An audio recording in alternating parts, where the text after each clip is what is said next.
Does it make sense? And now from the energy perspective, what is that equivalent to?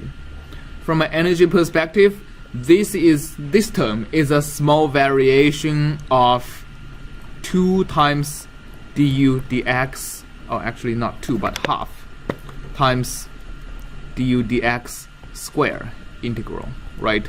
So this term is a small variation of that, right?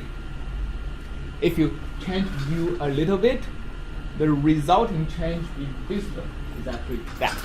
All right, and if you the third term over here is a small variation of this, right? I just take the delta out of u, right? And the first term, of course, is a small variation of u at 1. So basically now if I define the energy as this guy,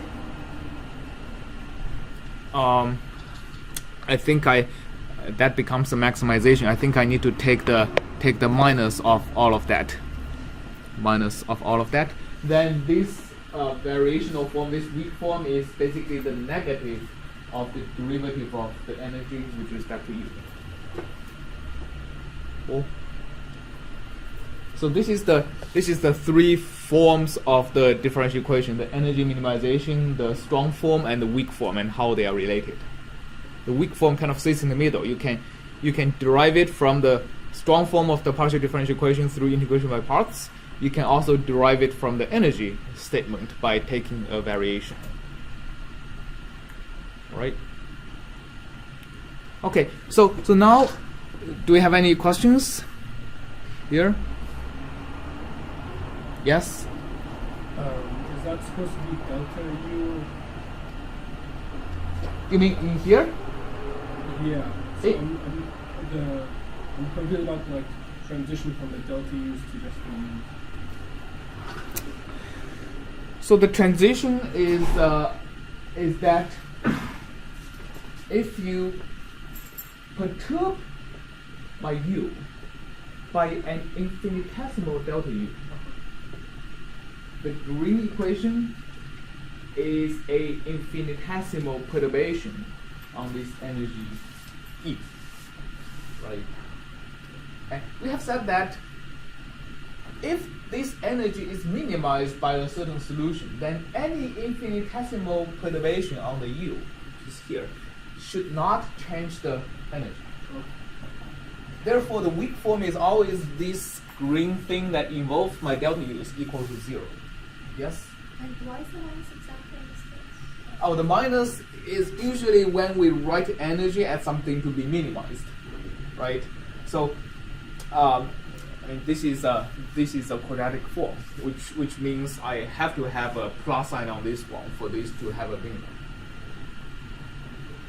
When you take a variation of the energy and set it to 0, it doesn't matter if you put a minus sign onto this, right? But like when you write down the energy, you usually wants it something to be minimized. So if I don't have the negative sign, what I will be doing is the solution would be maximizing this term as opposed to minimizing. Does all of this make sense? So the weak form is basically saying that 0 has to be equal to that. The weak form is the green equation, not the blue equation. Yeah, the weak form is the green equation. The blue equation is the energy, and you can derive the weak form if you know the energy by taking a variation and set the variation to 0, because that's kind of the first order requirement for local minimum, right? So the weak form is a first order requirement for the energy being a minimum, and then going from the weak form to the strong form is simply a matter of integration by parts and applying all the boundary conditions. Here, basically, we went through the integration by parts on this term and then applying all the boundary conditions over here. Coming from the PDE form. The PDE form is called the strong form, right? So you do integration by parts, apply boundary conditions, and then that gets you to form. The weak form, right? Okay.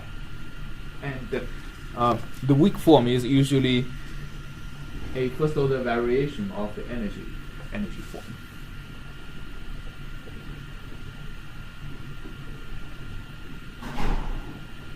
Make sense? Because this lecture will go through some more examples of the weak form. So they'll all be based on something very similar. So if you have questions about this, please ask right now, because we'll go into more examples like this, but maybe a little bit more complicated.